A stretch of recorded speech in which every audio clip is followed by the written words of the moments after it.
কাবিলের সাথে না, এই যে বাসের ড্রাইভাররা কাবিল ভাইয়ের সাথে কেমন করছিল। আমি দেখি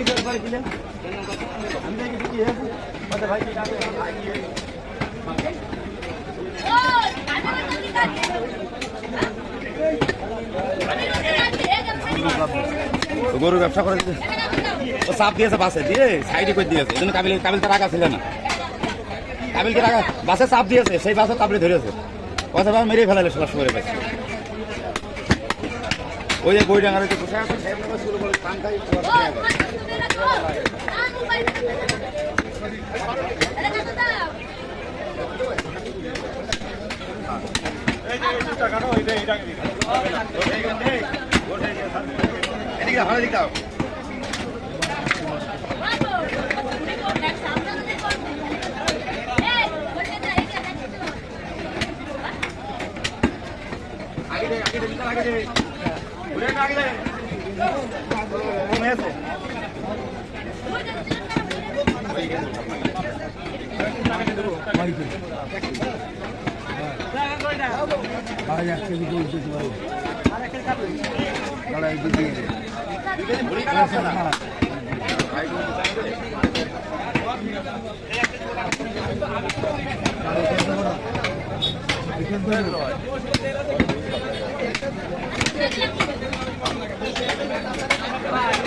টাকা কম আছে তো আরে লেগে যাবে তো হ্যালো